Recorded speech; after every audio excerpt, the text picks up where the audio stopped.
हूँ, देवताओं का आधिपत्य तुझे प्रदान करता हूँ, सारे देवों में तू प्रथम गिनती में गिना जाएगा, प्रथम पूज्य माना जाएगा। बस शंकर भगवान ने वर दिया, थोड़ी देर बाद कार्तिकेय महाराज आ गए। कौन आए? जम के बोलो जरा। कार्तिकेय। और कार्तिकेय जी आए और आकर बोले, पिताजी दंडवत करा, प्रणाम करा, साष्टांग करा, मैं परिक्रमा कर कर आ गया। मैंने परिक्रमा करा। अब इधर तो देवता सब सारे देवता मिलकर अक्षत छोड़ रहे गणेश जी के ऊपर, स्वस्ति वाचन हो रहा, लोग प्रणाम कर रहे, नमन कर रहे, लोग आवाज लगा रहे, श्री गणेश जी महाराज की। अब सारी दुनिया में आवाज लग रही गणेश जी। तो कार्तिकेय ने पूछा, माँ ये गणेश जी का जय घोष क्यों हो रहा है, गणेश जी के जयकारे क्यों हो रहे हैं, गणेश जी के लिए इतना जय घोष? तो माता पार्वती ने भगवान शंकर के शब्दों को कार्तिकेय को सुनाया। कार्तिकेय रो पड़े, माँ मैं परिक्रमा कर कर आया, गणेश जी ने केवल आपकी परिक्रमा लगा ली, आपने उसको प्रथम गिनती में मान लिया।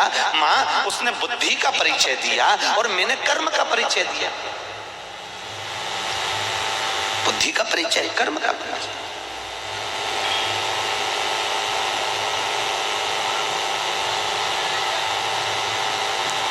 मैंने कर्म कर दिया। महाराज व्यक्ति को उसके भाग्य का मिलता है कि कर्म का मिलता है? जल्दी बोलो। कर्म का। आपका क्या विचार है? ये लोग तो बहुत दूर बैठे हैं इसलिए इनसे पूछ ही नहीं रहा हूं। व्यक्ति को उसके भाग्य का मिलता है कि कर्म का मिलता है? पुरुषों से भी पूछने का मन है, मेरा भाऊ बोलो तो सही, कि उसके कर्म का मिलेगा कि भाग्य का मिलेगा? है दोनों का मिलेगा। मेरी माताएं जीजियां बिल्कुल सही कह रही है, दोनों का ही चाहिए। काय का भाग्य का और कर्म का, ये दो हैं।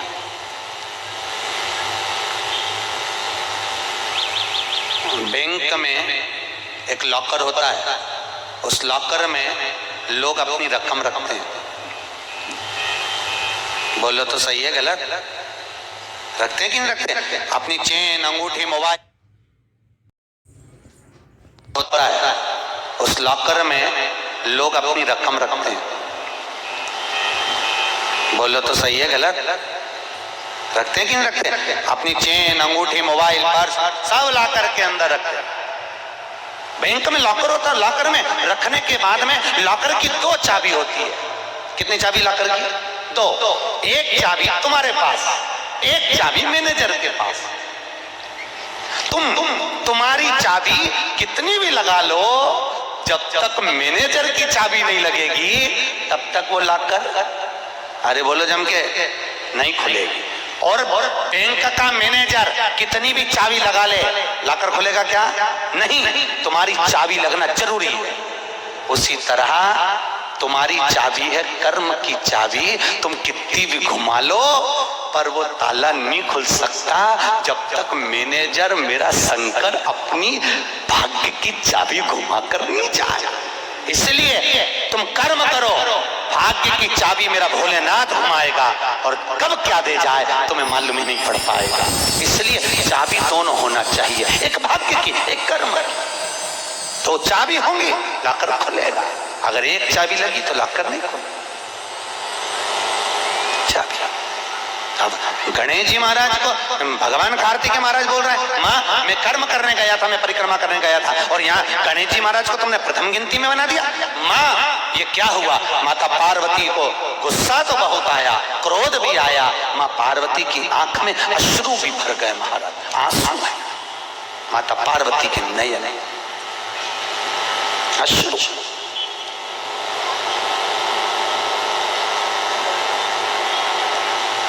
माँ खड़ी हो गई, माता पार्वती ने आज खड़े होकर भगवान भोलेनाथ जी से निवेदन करा, आपने अपनी जिंदगी की ये गलती कर दी। क्या गलती? शंकर भगवान पूछ रहे कौन सी गलती? तुमने गणेश जी को प्रथम गिनती में बना दिया, कार्तिकेय भी तो गया था, अगर कुछ थोड़ा सा आशीर्वाद रखना था तो कार्तिकेय के लिए रखना था, पर तुमने केवल गणेश को प्रथम गिनती में बनाया है, ये तुम्हारी गलती है। तो गणेश जी ने परिक्रमा भी तो करी है। माता पार्वती खड़े होकर शंकर भगवान से बोली, भोलेनाथ मैंने अपनी जिंदगी में आपसे कभी कुछ नहीं मांगा, पर आज तुम्हारी यह पार्वती तुमसे एक वर चाहती है। शंकर भगवान ने कहा मांग, तुझे क्या चाहिए? पार्वती कहती है आज के बाद तुम्हारी कभी पूर्ण परिक्रमा ना लगे, आज के बाद तुम्हारी कभी पूर्ण प्रदक्षिणा ना हो, पूर्ण नहीं होना चाहिए। कौन ने मांगा? Say goodbye to glitches, hello to seamless.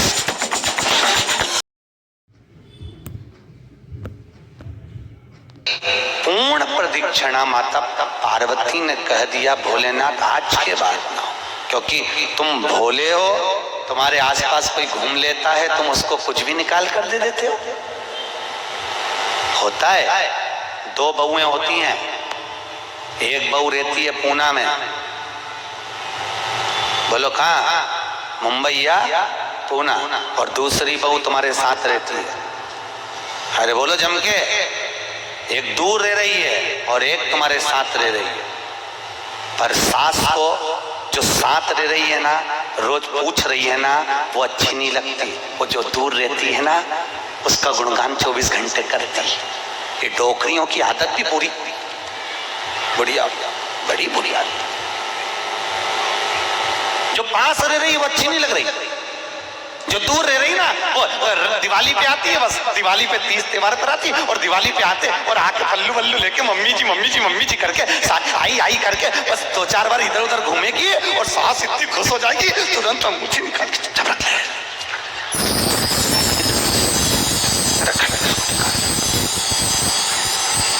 जो तुम्हारे पास में है वो पूरी लग रही है, वो चाय दे रही है, दूध दे रही है, बस बोलने में कभी कभी बोल देती है। अब बहुएं हैं बेचारी, हो जाता है। एक सास बहू से कहती है मैं सुबह 5 बजे उठती हूँ, तू 4 बजे उठाकर। अब वो झगड़ा करते करते हमारे पास आ गए और हमारे पास आके बोली गुरुजी ये मेरी सास मुझे परेशान करे। मैंने बोला तेरी सास को क्या बोल रही है? तो क्या मैं 5 बजे उठूं तो बहू 4 बजे उठना चाहिए। तो मैंने कहा अच्छी बात बोली, कोई दिक्कत वाली बात नहीं है। एक काम कर, बहू की उम्र है 20 साल, तेरी उम्र है 70 साल, तू 20 साल की बन जा, मैं भी इसको जगाना चालू कर देता हूँ।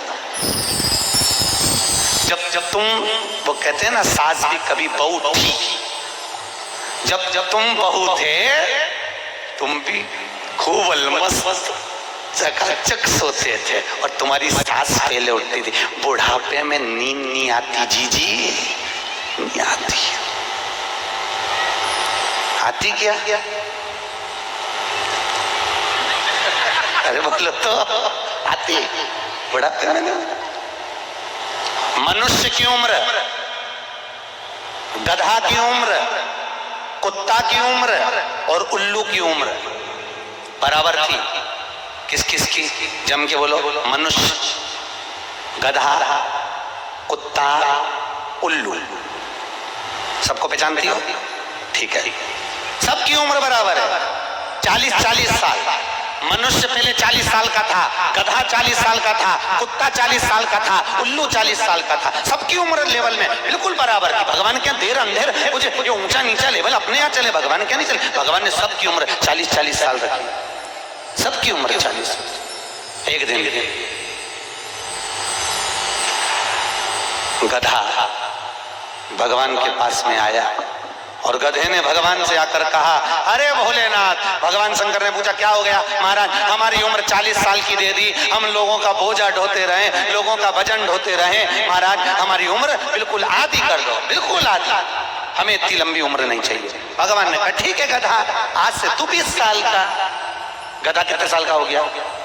अरे जम के बोलो 20 साल का। थोड़ी देर बाद मनुष्य, आवाज सेट करो, मनुष्य इको खत्म हो गया, डिले नहीं आ रहा। मनुष्य और थोड़ी देर बाद में मनुष्य भगवान के पास पहुंचा, भोलेनाथ आगे वापस आगे आगे मनुष्य पहुंचा और भगवान के पास जाकर बोला, भोलेनाथ। भगवान शंकर ने पूछा तुझे क्या हो गया? भोलेनाथ 40 में मेरा क्या होगा प्रभु? भगवान ने कहा गधे की बच्ची है। कितने साल बचे हैं? 20। मनुष्य कहा दे दो प्रभु। भगवान ने कहा ले जा। कितने का हो गया? जम के बोलो 60 का। थोड़ी देर बाद कुत्ता आ गया।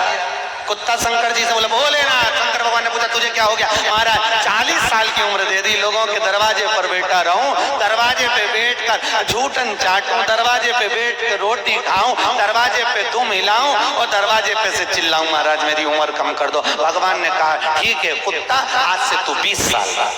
थोड़ी देर बाद मनुष्य फिर आ गया। भोलेनाथ 60 में क्या होगा? भगवान ने कहा कुत्ता की बच्ची है कि चल जाएगी, ले जा। कितने का हो गया? 80। थोड़ी देर बाद उल्लू आया।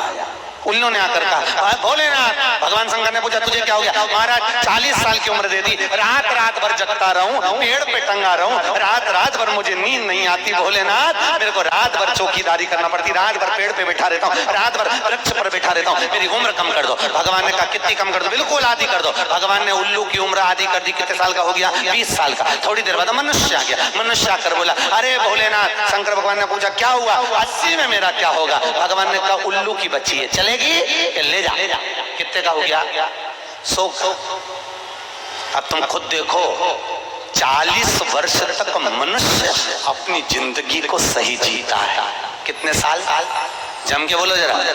40 साल तक मनुष्य अपने जीवन को सही जीता है। खूब खाता, आराम से पछता, खूब डेंटिंग पेंटिंग सब चकाचक, कपड़े मपड़े सब जोरदार, रकम मकम सब पहने, खूब अच्छा लगे क्योंकि 40 वर्ष की जिंदगी तुम्हारी है। तो 40 साल तक मनुष्य अपने जीवन को सही जीता है। 40 के बाद किसकी लगी?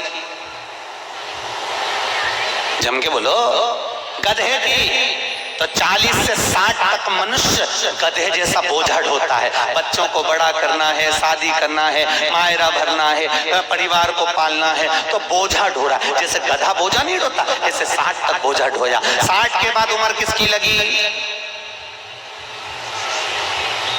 कुत्ता की।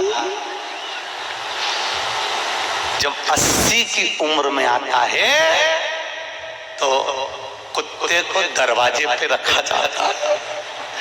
जब तुम्हारी 80 की उम्र होगी तो घर के लोग कुर्सी डाल के खटिया पलंग दरवाजे के पास हॉल में बिठा देंगे, वहीं बैठे और रोटी भी दरवाजे के पास, चाय भी दरवाजे के पास, क्योंकि कुत्ते को अंदर परमिशन नहीं है। और कोई भी मिलने आया तो वहीं से चिल्लाया, वहीं से आवाज लगा, क्योंकि कुत्ते की उम्र लगी है। वहीं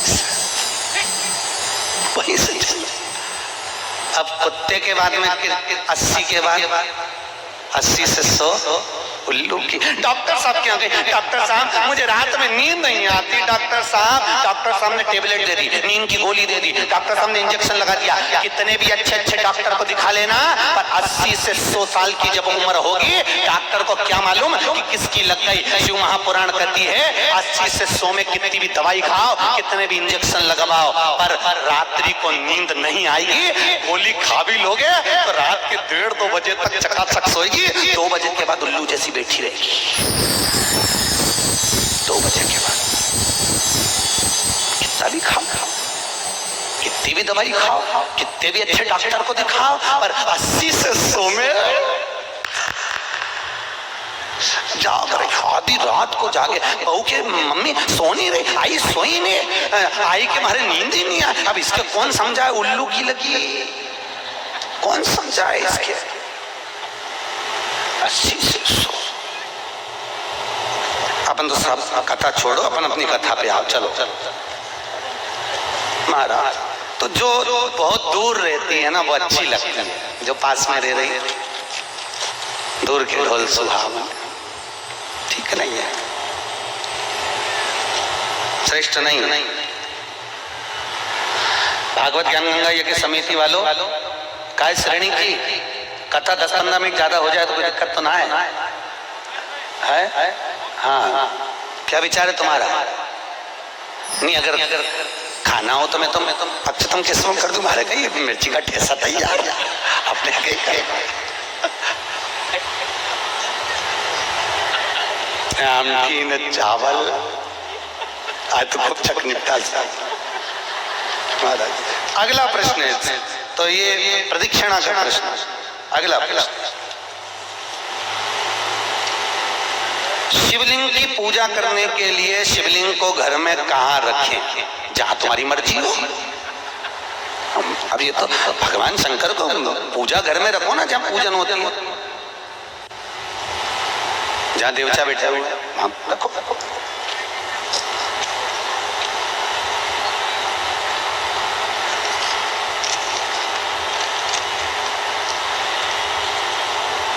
पीपल के पेड़ को सोमवती अमावस्या के दिन 108 फेरी क्यों लगाई जाती है? वाह, बहुत बढ़िया। हमने तो नहीं की लगाओ, अब तुम्हारा मन है 108 लगाने का। याद रखना, पीपल के वृक्ष की परिक्रमा करने से वैभव बढ़ता है, आंवले के वृक्ष की परिक्रमा करने से लक्ष्मी बढ़ती है। याद रखिए, तुलसी की परिक्रमा करने से सौभाग्य बढ़ता है।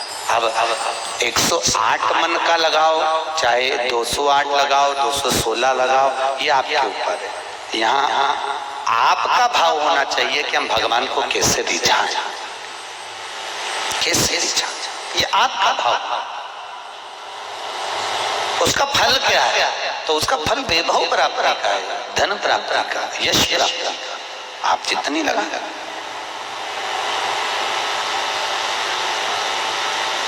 ऋषभदेव जी के पुत्र श्री भरत जी महाराज अपनी योनि से छूटे तो हिरण की योनि में गए। हिरण की योनि पाने के बाद श्री ऋषभदेव जी के पुत्र जो भरत जी थे, हिरण की योनि में आने के बाद में, हिरण की योनि पाने के बाद भरत जी को लगा कि मैं इस हिरण की योनि में पड़ गया हूं, इससे मुक्ति कैसे मिलेगी? तो हिरण काचा आयुर्वेद वापरा। 80 वर्षांपासून विश्वसनीय चंद्रिकाचा आयुर्वेद वापरा, फक्त ह्या। पीपल के वृक्ष के नीचे जो संत बैठे हुए थे, उनकी 108 परिक्रमा करते थे हिरण की योनि में। तो हिरण की योनि के 108 परिक्रमा कर रहे थे। उस दिन थी सोमवती अमावस्या का दिन, जिस दिन हिरण की योनि से परिक्रमा करते करते भरत जी महाराज छूट गए थे और वापिस मनुष्य की योनि में आ गए थे। ये 108 परिक्रमा का फल है। ऋषभ जी के पुत्र हिरण की योनि से छूटकर परमात्मा की भक्ति को मनुष्य देह मिल गई। शायद हो सकता है हम मानव की देह में हैं और मनुष्य की देह में आकर अगर हम भगवान की 108 परिक्रमा लगाते हैं, हम भगवान का भजन करते हैं, 108 परिक्रमा के अंतर्गत हम डूबे रहते हैं, तो हो सकता है मनुष्य की योनि से छूटकर हम देव योनि में चले जाए, भगवान की पराकाष्ठा प्राप्त हो जाए। तो शास्त्र कह रहा है, अंजना माता गौतम बाबा से कहने पर शंकर की आराधना कर रही है। और आराधना करी माता अंजना ने, शिव जी की आराधना करी, शंकर की जब आराधना करी, शंकर का अभिषेक करा, भगवान भूत भावन प्रसन्न हो गए और शंकर भगवान ने उसी समय माता अंजना को वर प्रदान करा, तो चिंता मत कर, तेरे घर में पुत्र होगा। पुत्र, तू क्यों चिंता कर? भगवान शंकर जब भी देते हैं छप्पर के देते हैं। भगवान कृष्ण के यहाँ कितने बच्चे दिए? 1,77,000। अब अंजना माता के यहाँ भगवान संतान दे रहा है। भगवान अंजना माता के यहाँ हनुमान जी महाराज कितने भाई थे? माता अंजना के गर्भ से जो संतान हुई थी, हनुमान जी महाराज सबके भाई कितने थे? हनुमान जी कितने भाई? अरे बोलो तो सही, हनुमान जी भाई कितने हैं? सगे भाई कितने हैं हनुमान जी महाराज? तो अंजना माता ने जब भगवान शिव की आराधना करी, शंकर की जब आराधना करी, तब भगवान शंकर प्रसन्न हुए, समय बीता, माता अंजना के गर्भ में भगवान शंकर के तेज पुंज को पवन देव ने ले जाकर माता अंजना के गर्भ में स्थापित करा। स्थापित करने के बाद पूर्णिमा के दिन, चैत्री पूर्णिमा के दिन भगवान अंजना माता के गर्भ से शंकर का ही एक अवतार श्री हनुमान जी महाराज प्रकट हुए हैं। महाराज श्री हनुमान जी महाराज की। हनुमान जी सगे भाई हैं 6। कितने भाई हैं? 6 सगे भाई। सबसे पहले नंबर हनुमान, फिर गतिमान, केतुमान, धृतिमान, यतिमान। ऐसे हनुमान जी महाराज के 6 भाइयों का क्रम वर्णन किया गया है। कितने भाई हैं? 6। हनुमान जी महाराज का एक भाई है जिसका नाम है गतिमान। क्या नाम है? गतिमान।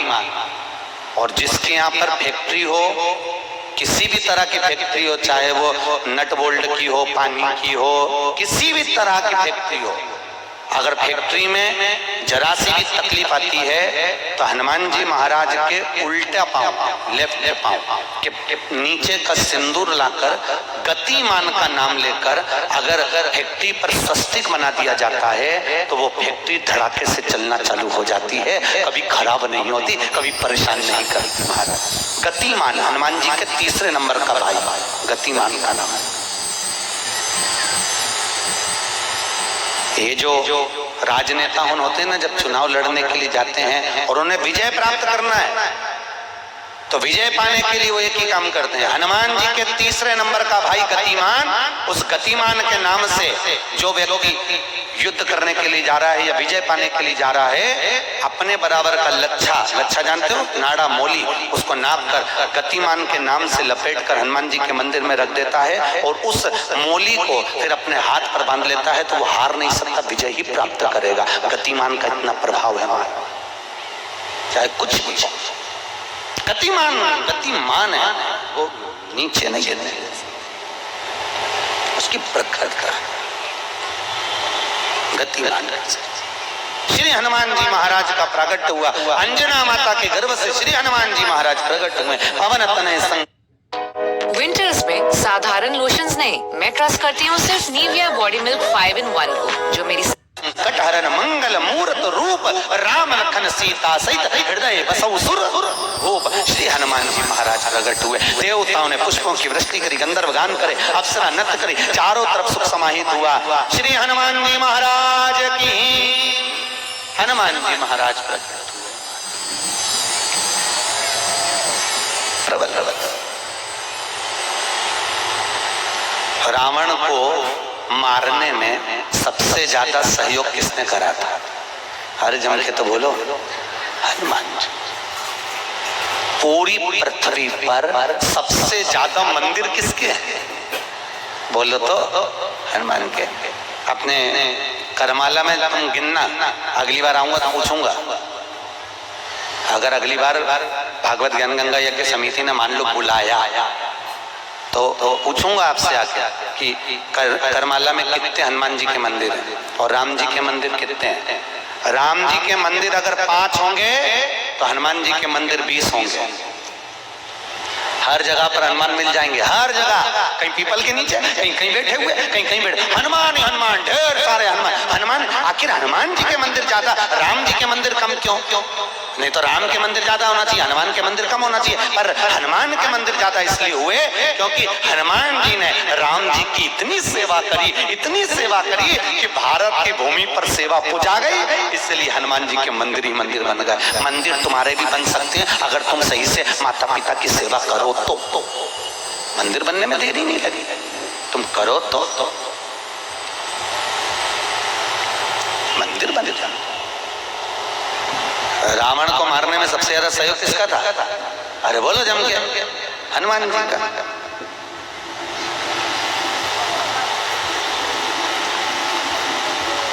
राम जी ने रावण की नाभि में बाण मारा था कि नहीं मारा था? अरे बोलो जम के, क्या था नाभि में? अमृत। तो जब रावण की नाभि में राम जी महाराज बाण मार रहे हैं तो रावण क्यों नहीं मर रहा? मर जा रावण, क्योंकि नाभि में अमृत है, वो तो सूख चुका है, मरे ना, फिर मरता क्यों नहीं है रावण? क्यों नहीं मरा रावण राम जी से? 10 मुख हो गए फिर भी नहीं मर बताया, फिर तैयार। फिर विभीषण कह रहा है कि ये रावण की नाभि में अमृत है, मारो। और राम जी बाण पर बाण छोड़ रहे हैं तो रावण नहीं मर रहा, धराशायी होकर नहीं गिर रहा, वहीं की वहीं खड़ा है, स्थिर की स्थिर, मरने को तैयार ही नहीं है। ये भी बड़ी विचित्र सिचुएशन है। मर ही नहीं लिया। चिंता लग गई हनुमान जी को। युद्ध देखते देखते हनुमान जी महाराज समझ गए जरूर कोई बात है जिससे ये रावण नहीं मर गया। भगवान ने इतने बाण छोड़ दिया नाभि में, विभीषण करे नाभि में मारो, नाभि में भगवान मार रहे तो भी नहीं मर रहा।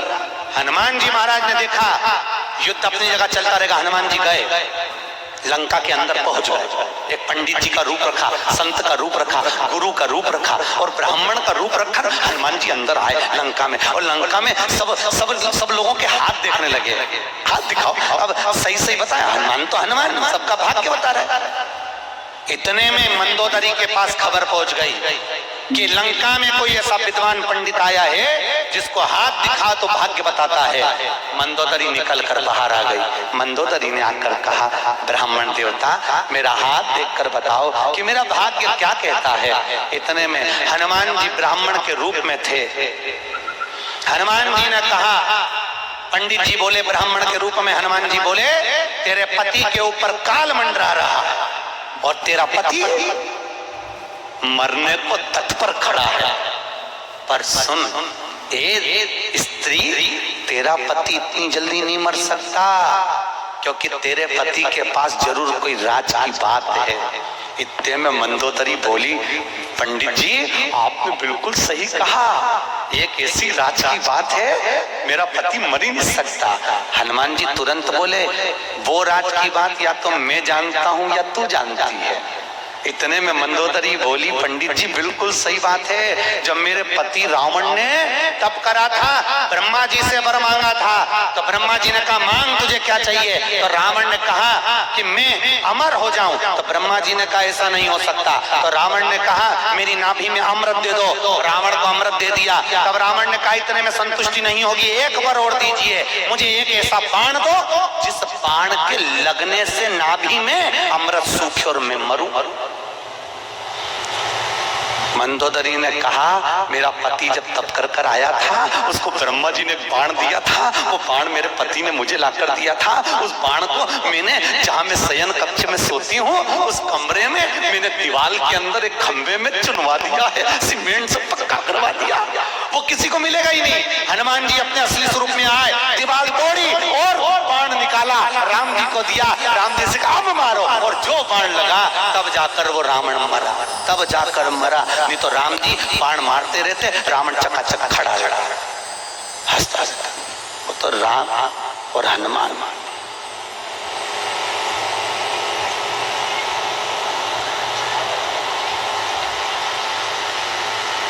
रावण न मरेगा मेरे राम के बिना, और राम न मिलेंगे हनुमान के बिना। श्री राम जय जय राम, श्री राम जय राम। भगवान राम जी महाराज आनंद में विराजमान महाराज, इसलिए भगवत भजन का स्मरण है, भगवत नाम का। श्री हनुमान महाराज हरे हरे।